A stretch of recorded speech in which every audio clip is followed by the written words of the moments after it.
Paz e misericórdia da parte de nosso Senhor Jesus Cristo.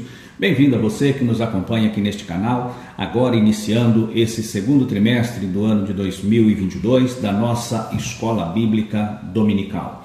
Estaremos aprendendo a respeito dos valores do Reino de Deus, a relevância do Sermão do Monte para a Igreja de nosso Senhor Jesus Cristo.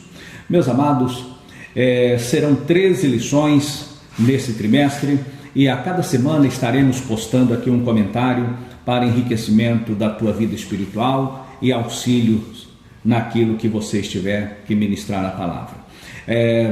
Esse trimestre nós temos aqui essa lição primeira, é uma lição introdutória a respeito do Sermão do Monte.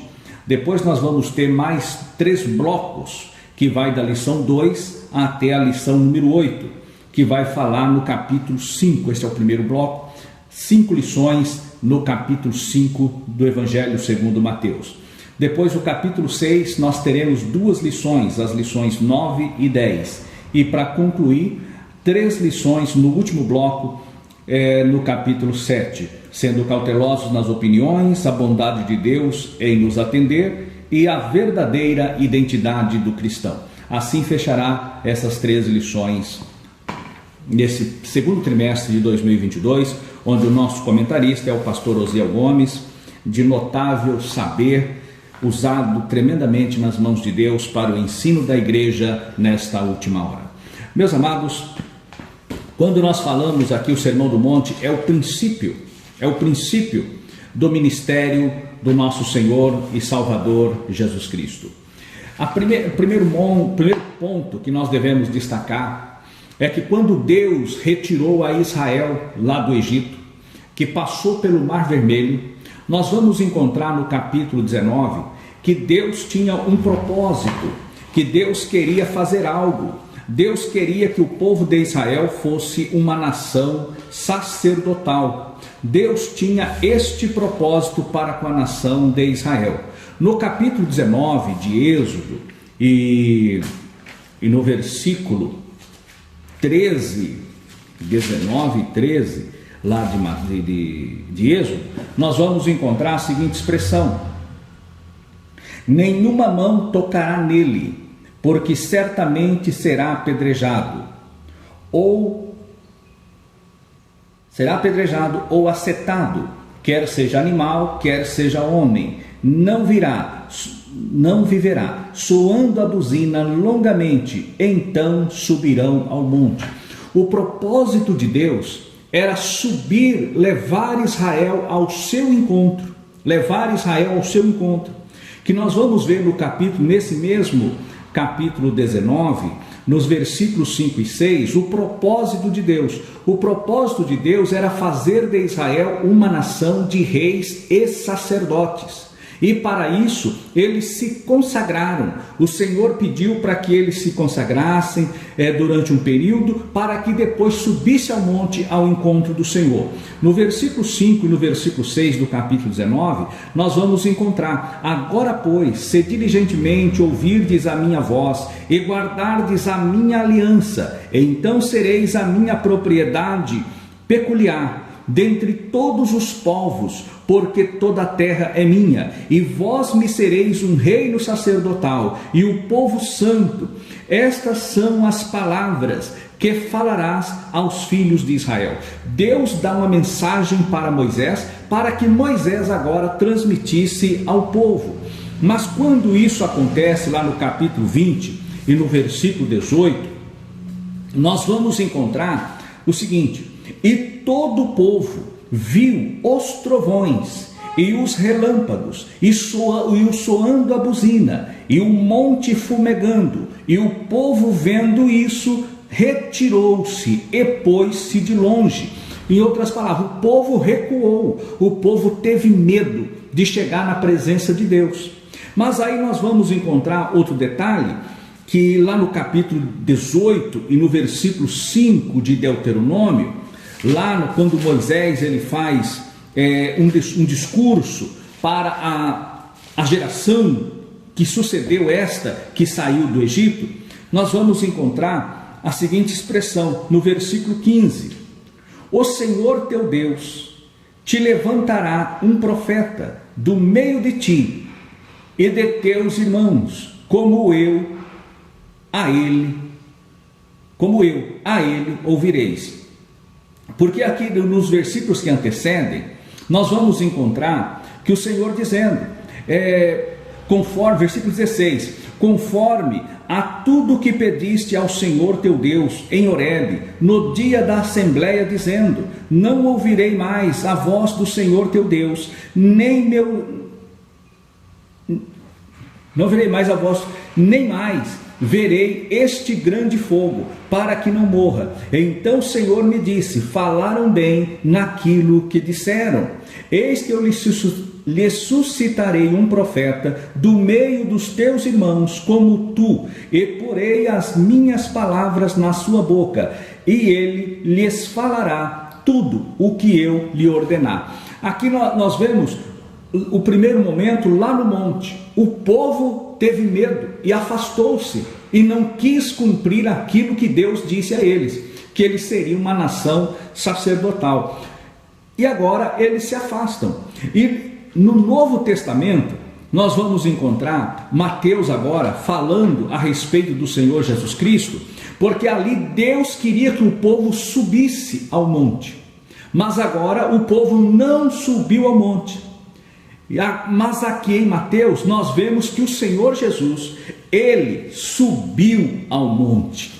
Ele subiu, e quando ele sobe ao monte, ele convida os seus súditos, ele convida os seus discípulos para que subam com ele. E agora o Senhor Jesus, ele vai passar, ele vai transmitir as verdades, a essência do reino de Deus na terra. Nós vamos encontrar aqui no capítulo 5, que é nessa lição nossa introdutória, nós vamos encontrar 9 bem-aventuranças. Mas o que nos chama aqui a atenção, é que do capítulo 1 até o capítulo 4 de Mateus, nós vamos encontrar 7 profecias que fazem referência ao aparecimento do Messias, que faz uma referência ao Messias que haveria de vir. Nós vamos encontrar o Emanuel no capítulo 1 e 23, o nascimento em Belém, no capítulo 2 e versículo 6, é o chamado do Egito, capítulo 2, versículo 15. Aqui, irmãos, há alguns teólogos que colocam que esta profecia não é uma profecia, mas que lá é uma referência a Israel e não uma referência messiânica. Perdoe-me os que assim respeito e perdoe-me os que assim interpretam, mas eu vejo aqui a essência, a palavra registrada por Mateus, ele revela uma profecia acortinada, a chamada profecia direta e a profecia acortinada. Então esta foi uma profecia acortinada, assim como Israel saiu do Egito para Canaã, assim também quando Oséias faz esta referência, ele está apontando que Deus também chamaria do Egito ao seu filho, e neste caso o Senhor Jesus Cristo, quando criança, ele volta ali.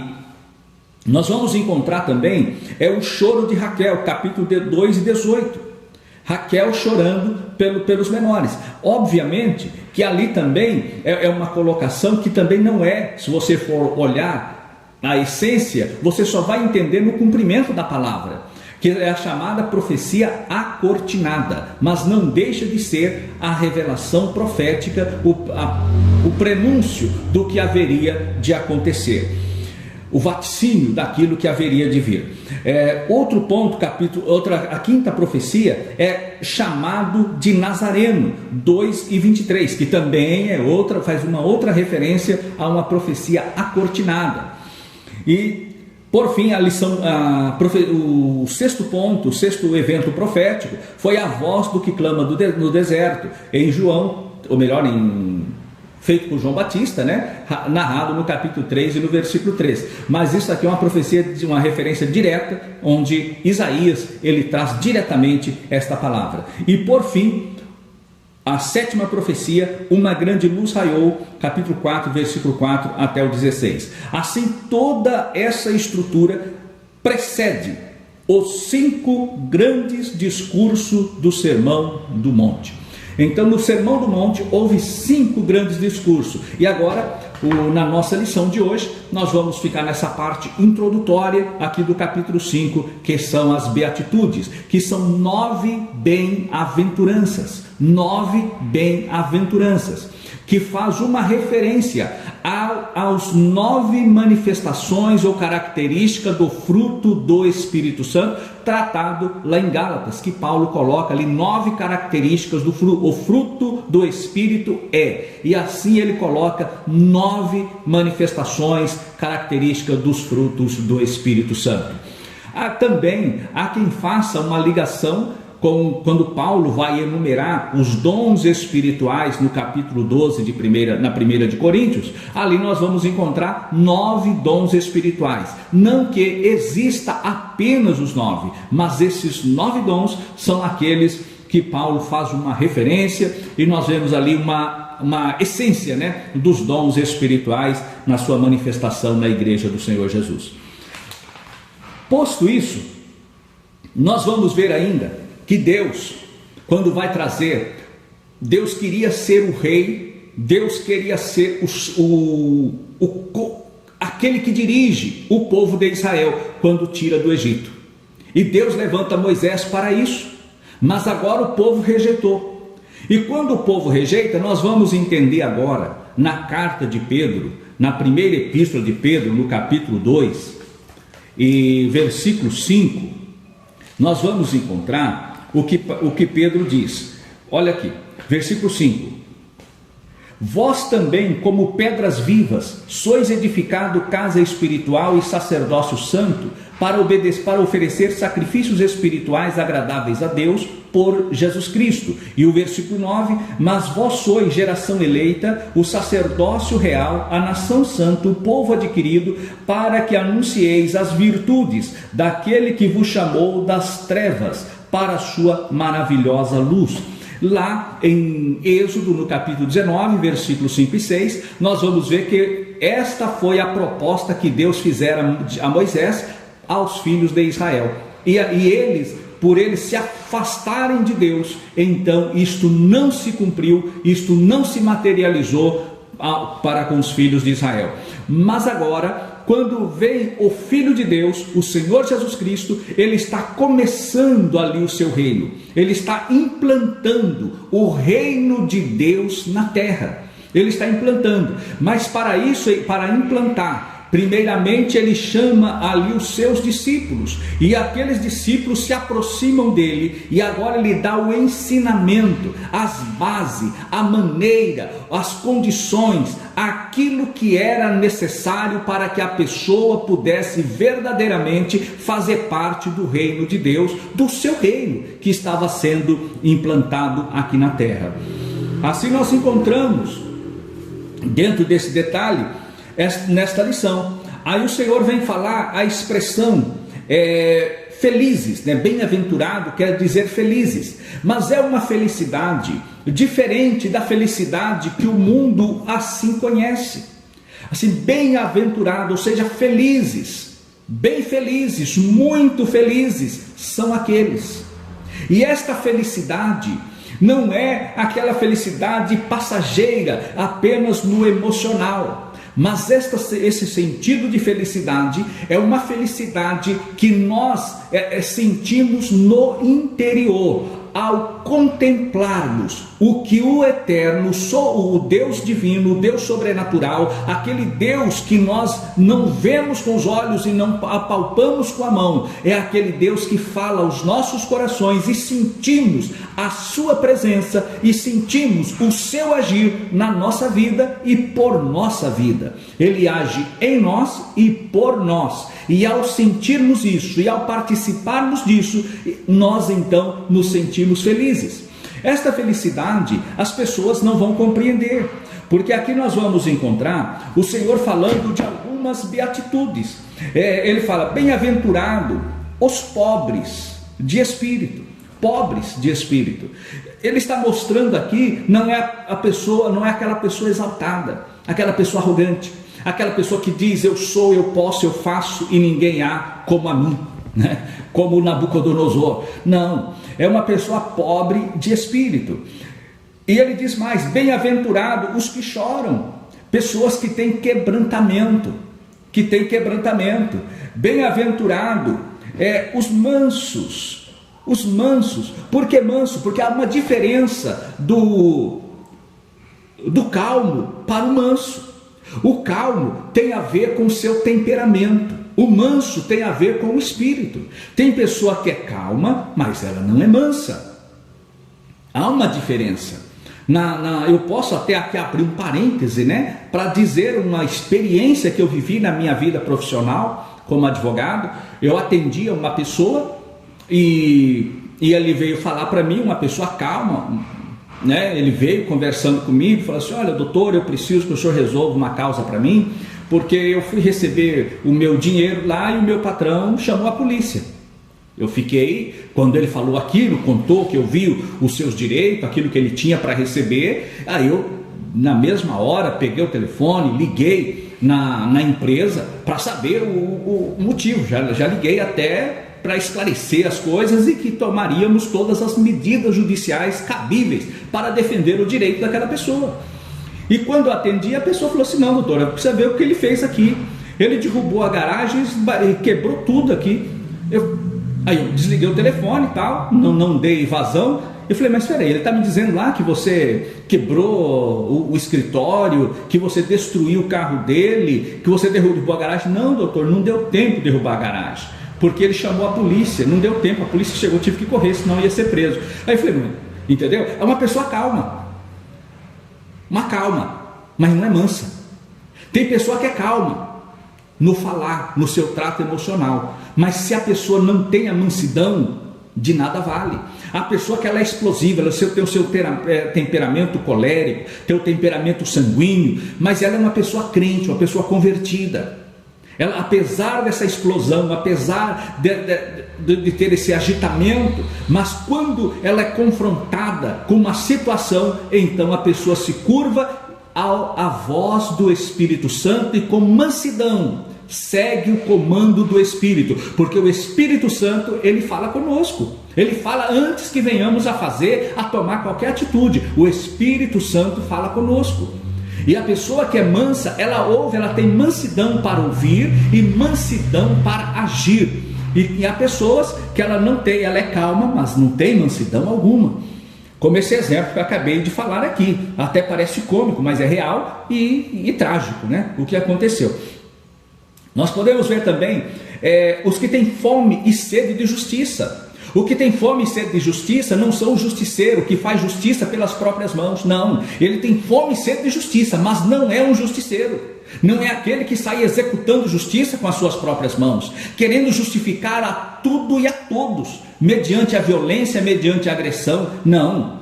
Nós temos ainda bem-aventurados misericordiosos. Misericórdia, o que é ter misericórdia? Misericórdia é pôr o coração na miséria de outrem. É se colocar no sentido de empatia, a pessoa se colocar no lugar daquele que está necessitado, para sentir o que a pessoa sente e trabalhar para minimizar de alguma forma aquele sofrimento, aquela dor. Bem-aventurado os limpos de coração. Os limpos de coração é aquela pessoa que não tem interesse em prejudicar o seu irmão, não tem interesse em prejudicar alguém, não trabalha para destruir alguém, não trabalha para trazer com malícia, preparando armadilha, preparando arapucas, procurando oportunidades para dar calote, procurando oportunidade para fazer o mal a outro. Não. Então aqui nós vamos ver, as pessoas que têm fome e sede de justiça, são pessoas que confia e aguarda em Deus, porque esses que têm fome e sede de justiça, certamente Deus entrará com providência e resolverá as suas questões. Bem-aventurado os limpos de coração, bem-aventurado os pacificadores, pessoas pacíficas. Pessoas pacíficas. Quem é pessoa pacífica? Pessoa pacífica não é o semeador de contenda. A Bíblia diz que tem 6 coisas que o Senhor rejeita, mas a 7ª ele abomina. Há 6 coisas que o Senhor ele se entristece, ele se enfurece, mas a outra que ele abomina. é o semeador de contenda entre irmãos. Os pacificadores, eles não é um semeador de contenda, ele é um pacificador, ele é uma pessoa pacífica, ele trabalha com passividade, ele trabalha procurando a paz e a restauração dos conflitos. Bem-aventurados que sofrem perseguição por causa do meu nome, as pessoas que passam perseguição por conta do nome de Jesus. Passar perseguição por amar a Deus, passar perseguição por amar o Evangelho, por defender o Evangelho é uma coisa. Agora, passar perseguição por imprudência, por agressões verbais, por agressões físicas e por afrontas, por a pessoa sair fora da direção de Deus, isso não é perseguição do Evangelho. Tem pessoas que ela não faz nada para o reino de Deus e, no entanto, diz que está sendo perseguida pelo reino. Não é, é pela sua própria imprudência. Então nós somos perseguidos por amor ao Evangelho, por conta do Evangelho. Aí sim nós seremos bem-aventurados. E a última bem-aventurança é quando fomos injuriados, perseguidos, e as pessoas mentindo e disserem todo mal por conta de Jesus Cristo. Aí sim, aí nós seremos bem-aventurados. Quantas pessoas foram mortas, quantas pessoas foram aprisionadas, foram esbofeteadas, foram chicoteadas, foram queimadas vivas para que o Evangelho chegasse até nós, como o caso de Jerônimo Savonarola, como o caso de John Hus, tantos outros devorados pelos leões, mas não negaram a fé. Esses são bem-aventurados. Assim também nós, se vier uma lei injusta, proibindo a leitura da palavra, nós devemos manter a leitura da palavra, proibindo as nossas reuniões para adorar a Deus e nós persistirmos adorando a Deus. Aí sim essas perseguições nos fará de nós bem-aventurados. Porque bem-aventurado é o sentimento espiritual que vem do céu para as nossas vidas. Assim nós vamos vencendo para a glória do nome do Senhor nosso Deus. Isto é ser bem-aventurado, que apesar das lutas, apesar das provações, nós perseveraremos fazendo a vontade de Deus. Que Deus os abençoe e vos guarde. E até a próxima lição, se Deus quiser. Amém.